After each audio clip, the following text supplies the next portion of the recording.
अच्छा, भजन आप लोग शब्द सुने होंगे, भजन क्या मतलब है? भजन कहाँ से बनता है? भजन भज सेवायाम धातु से भजन शब्द बनता है।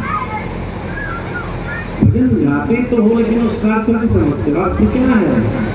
भज का अर्थ है सेवा करना, और भगवान की सेवा के 3 विधान हैं: तन, मन और धन।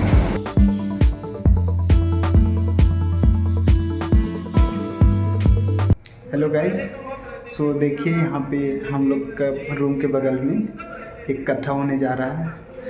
हो रहा है मतलब आज से स्टार्ट हुआ 3 o'clock से और चल रहा है। आप सुन सक रहे हो। 2-3 दिन तक चलेगा। हाँ, सो 27 तक ये चलेगा कथा, और ये महाभारत का कथा चल रहा है। सो हम लोग जा रहे हैं अटेंड करने के लिए, और डेली शाम को महाभारत का कथा हम लोग सुनेंगे। सो थोड़ा सा नॉलेज हम लोग भी बढ़ाना चाहते हैं महाभारत पे, और हम लोग भी 5 भाई हैं। सो ये कथा सुनना बहुत ज़रूरी है। देखिए अर्चना भी रेडी हो रही है, और आप बैकग्राउंड में जो वॉइस आ रहा है वो कथा का आ रहा है, कथावाचक आए हैं। तो गाइस, जब हम लोग जा रहे थे महाभारत सुनने के लिए, उससे पहले का ये सीन है जो कि हम लोग पूरा गांव में घूमे और घोड़ा वगैरह देख करके मतलब बहुत ही सुकून आया और बहुत ही अच्छा लगा हमको। आप लोगों को कैसा लगा? इतना अनमोल दुग्ध जो है धरती में दौड़ती है। अब सासू माँ को थोड़ा गुस्सा आ गया, और सासू माँ ने जो है डांटते हुए कहा, बोले तू किसी काम की नहीं, जा धनकुट्टा में जो धान कूट ले, कुछ मेहमान आने वाले हैं। अब बड़े से सूक्ष्म में धान लेकर के धनकुट्टा के पास पहुंची और धान कूटने लगी, और धान कूटते कूटते कन्हैया आ गए। कन्हैया ने कही, बोले भाभी जी आज तो बड़ी उदास लग रही है, क्या बात है? क्या हमसे नाराज है? बोले ना लाला, तुमसे कोई नाराजगी नहीं। बोले फिर मुंह क्यों उतरा हुआ? तो हंसने लगी और लाला से बतियाने लगी। अब बतियाते बतियाते भूल गई धान वान कूटना। अब सासू माँ का अंदर बीपी एकदम भारी। 1 घंटा हो गया धान कूट के, जब बहू नहीं लाई, देखी तो क्या देखती है, बहुरानी अपने आप में बतिया रही है। बोले हे बाबरी, तेरे को तो मैं आगरा भेज के ही मानूंगी, हैं? कोई है नहीं, ऐसे बतियाती है। मैंने देखा कन्हैया तो है नहीं, अपने आप में बाबरी होकर के बात करती। तो सासू माँ इतनी क्रोधित हो गई कि एक बड़ी सी मटकी मुझे दी और कहा तो किसी काम की नहीं का पानी भर कर। अब मैं पनगढ़ पर पहुंची महाराज। अब पनगढ़ पर जैसे तैसे मटकी को तो भर दिया, लेकिन मटकी उठे। अब मैं मन में विचार कर रही हूँ, भोर का समय है, कोई व्यक्ति आ जाए और मटकी को ऊंचा करके सिर पे धर कर आए सो आए कौन, और लाला का स्मरण मन में चल रहा, सो लाला आ गया। बोले भाभी हम ही ऊंचा देगा? बोले लाला बिल्कुल सही समय पर आए। और लाला तो थे नहीं, ये तो मन के अंदर लीला हो। अब महाराज जैसे ही मटकी उठाई, बैलेंस खो बैठी और धम से मटकी गिर गई। अब मटकी टूट गई। अब घर जाए सो जाए, कैसे घर जाती है तो आज सीधे आगरा पहुंचती है। देर का सासू माँ सीधे पागल घर में भर्ती कर देगी। बोले बाबा, मैं उसी कन्हैया को चित्त से दूर करने का प्रयास कर रही हूँ, ये कन्हैया मेरे लिए सरदर्दी बन गया। मैं अपने नैतिक नित्य कार्यों को कर ही नहीं पा रही, इसलिए बाबा मैं ध्यानवान नहीं जानती, मैं तो केवल कन्हैया को दूर करने का प्रयास कर रही हूँ।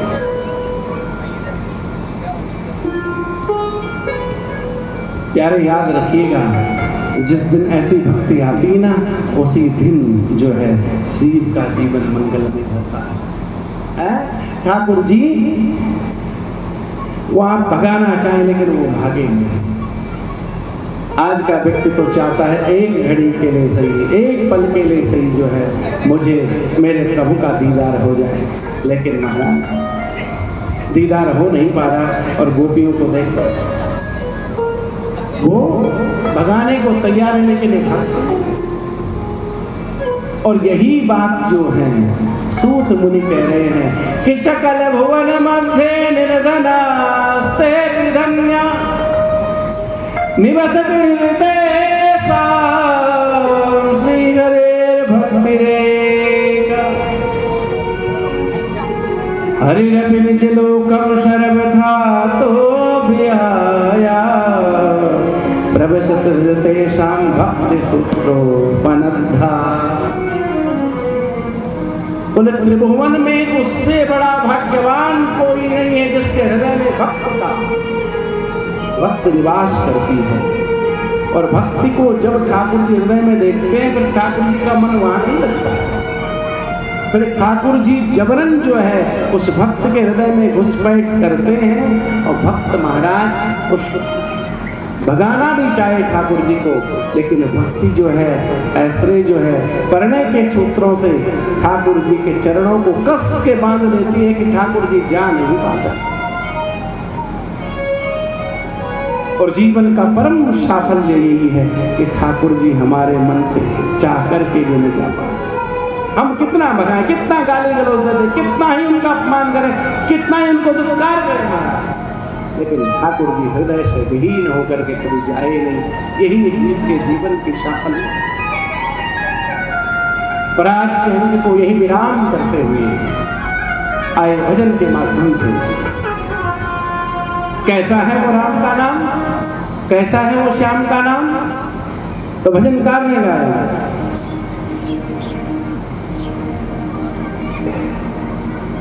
अमृत है हरि नाम जगत में, है अमृत है हरि नाम जगत में, इसे छोड़ विषय रस पीना क्या, हरि नाम ही तो जीना, हरि तो जीना, ओ हरि नाम ही तो जीना, हरि नाम ही तो जीना। अमृत है हरि नाम जगत में, अमृत है हरि नाम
सुनिएगा।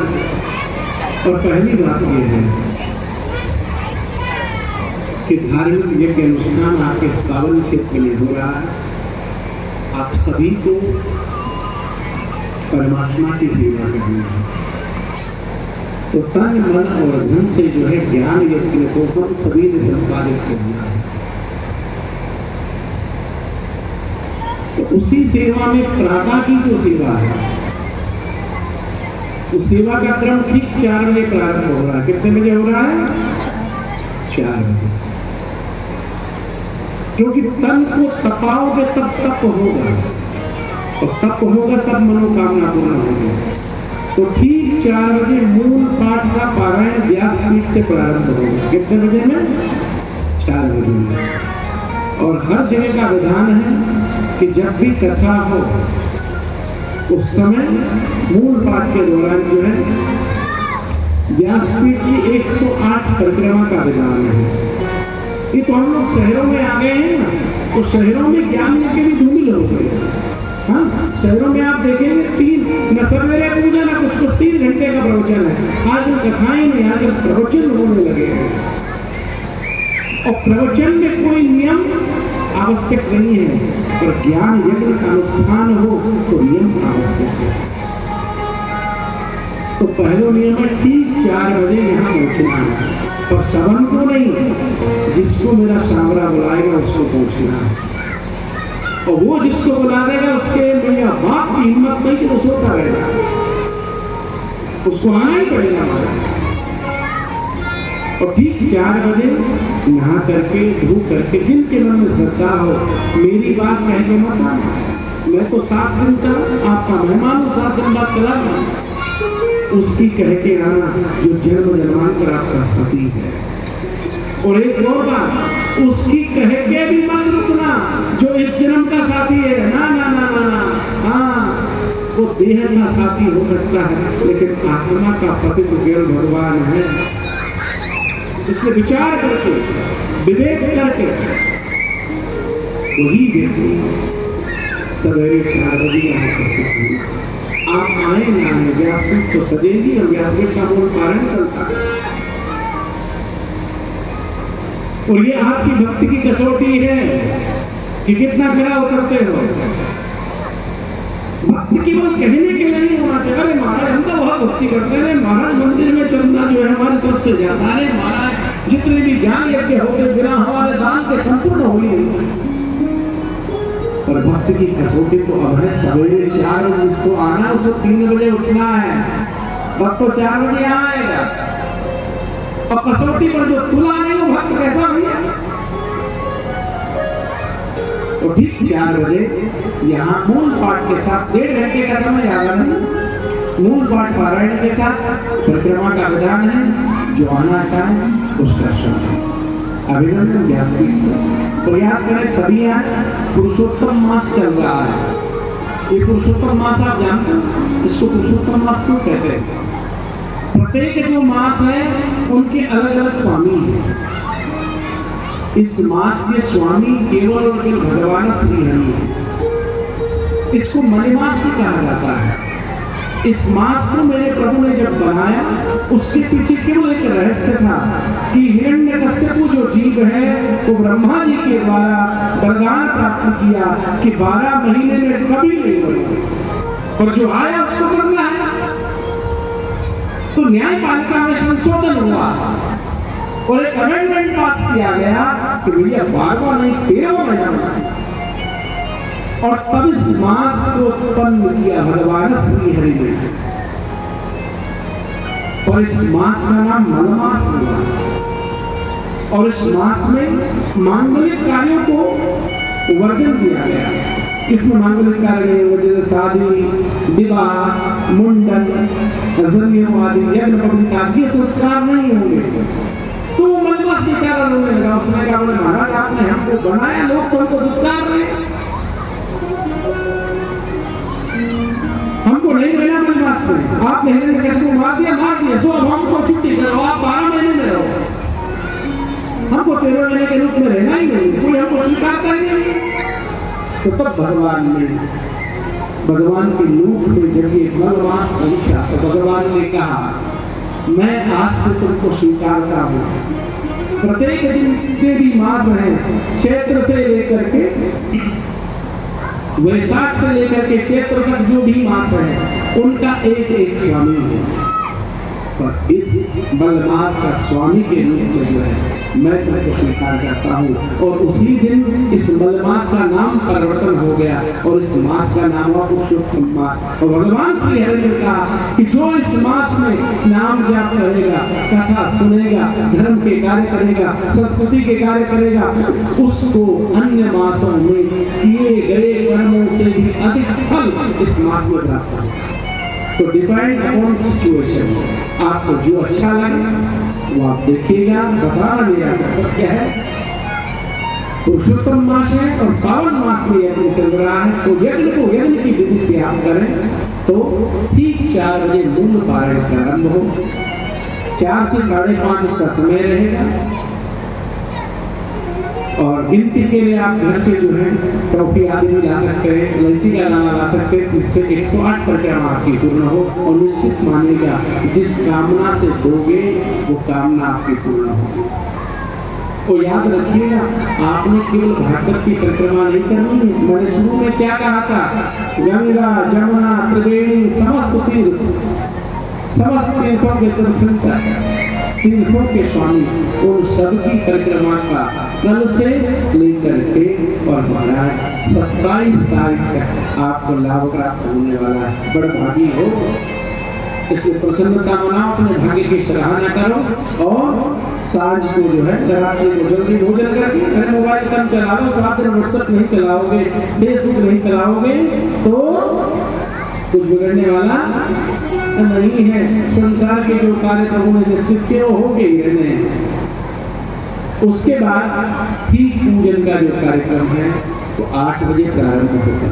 समय को पकड़िए, आज भी कथा 3:15 के आसपास प्रारंभ हो पाई है, 3 बजे नहीं हुई है। ये उचित व्यवहार नहीं है, ध्यान रखिएगा। परमात्मा के लिए हमारे पास समय नहीं है। आप सोच रहे हो व्यास जी आप ही लेट आए। अरे भैया, हम तो जो है ना 2 बजे से भैया को कह के तैयार होते हैं। हम तैयार होकर के थोड़ी किसी के वहाँ कोई है, बोले महाराज 2-3 लोग हैं, उनके से और कोई नहीं। तो आपके विलंब में ऐसा विलंब होती है।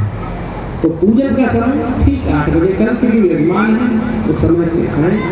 8 से 11 पूजन का समय निर्धारित किया गया है। खूब आनंद से पूजन करो, पूजन का लाभ हो। उसके बाद फलाहार आदि की व्यवस्था, जो यजमान भी बनेंगे उनके लिए भी फलाहार की व्यवस्था यहाँ उपलब्ध है। और उसके बाद 11 बजे के बाद चक्र से आराम करो, सो मस्त होकर ठीक 2 बजे उठ जाओ। हाँ, क्योंकि 3 बजे प्रारंभ होना, 2 बजे उठना पड़ेगा। थोड़ा अंगड़ाई लोगे, फिर थोड़ा मुंह धोगे, फिर थोड़ा सा तैयार होगे, तो इतना समय तो हो ही जाता। तो 12 बजे भी उठोगे तो 2 घंटे हैं। और ठीक 2 बजे उठ करके फ्रेश होकर के बिल्कुल एकदम शुद्ध चेतना के साथ यहाँ आकर के बैठ जाओ 3 बजे में। और एक निवेदन में फिर से करना हो कि कथा के दौरान ये जलपान आदि कुछ ना हो, और बिल्कुल शांति से देखो, इधर उधर की बातें नहीं करो। इधर उधर की बात करने के लिए घर पर्याप्त है।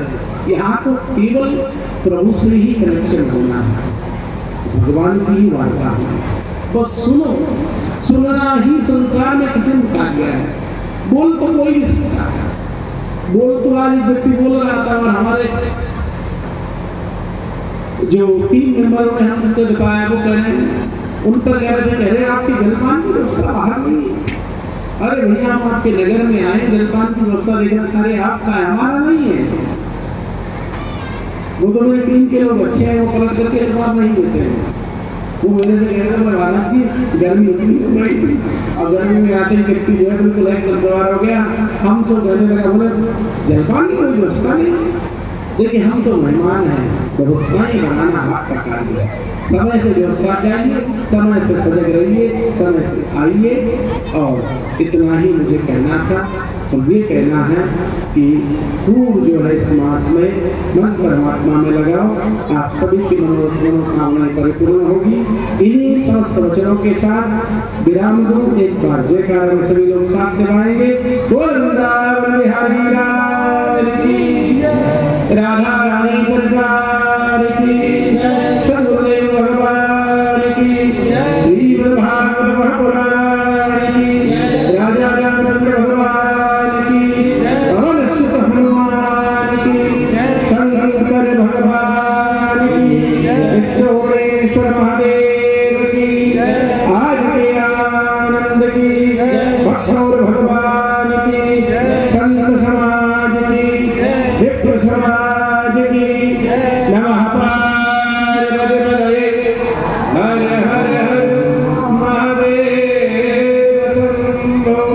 जय जय श्री राधे बोल राधा रमण बिहारी लाल की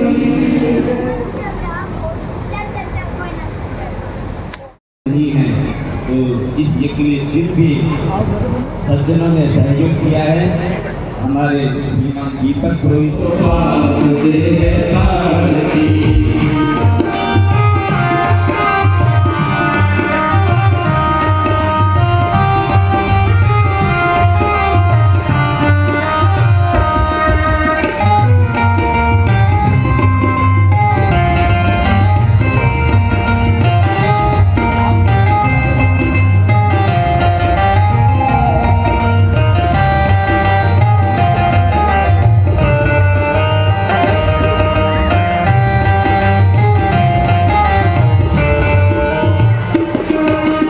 अमर ग्रंथ ये मुक्ति पंथी पंचम वेद निराला नव ज्योति जगाने वाला। ये अमर ग्रंथ ये मुक्ति पंथी पंचम वेद निराला नव ज्योति जगाने वाला। हरि नाम यही हरि नाम यही हरि नाम यही हरि नाम यही हरि नाम यही हरि नाम यही हरि नाम यही हरि नाम यही। जग के मंगल की आरती पापियों को पाप से है आरती। भागवत भगवान की है आरती पापियों को पाप से है आरती।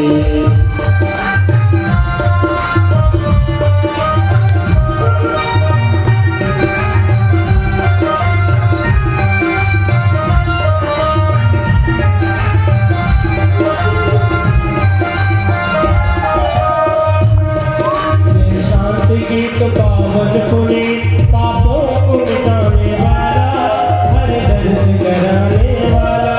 ये शांति गीत पावन पुनीत पापों को मिटाने वाला हर दर्श कराने वाला। ये सुख करने दुख हरने सुख करने दुख हरने श्री मधुसूदन की आरती पापियों को पाप से है आरती। भागवत भगवान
पात्रमध्ये स्थितं तोयं द्रावितं श्रीमद्भागवतोपरि अङ्गलग्नमनुष्याणां शरकं पापं दुःखं दारिद्र्यं च पोहति हरिः ओं यतदेन यज्ञमयजन्त देवास्तानि धर्माणि प्रथमान्यासन्नाते अनागं महिमानः सदन्तपूर्वेशास्याः सन्ति देवाः ॐ राजाधिराजाय प्रसय्यसाहिने नमो वयं वै श्रवणाय कुर्महे सने कामान् कामकामाय मह्यं कामेश्वरो वै श्रवणो ददातु कुबेराय वै श्रवणाय महाराजाय नमः ॐ विश्वतश्चक्षुरुत विश्वतो मुखो विश्वतो बाहुरुत विश्वतसपात् सम्बाहुभ्यान्तमति सम्पतत्रे व्यापा भूमि जनयन् देवैकः ॐ एकदन्ताय विद्महे वक्रतुण्डाय धीमहि तन्नो दन्ती प्रचोदयात् ॐ नारायणाय विद्महे धीमहि तन्नो विष्णु प्रचोदयात् ॐ महालक्ष्मी च विद्महे विष्णुपत्रे च धीमहि तन्नो लक्ष्मी प्रचोदयात् ॐ नन्दनन्दनाय विद्महे वासुदेवाय धीमहि तन्नो कृष्णः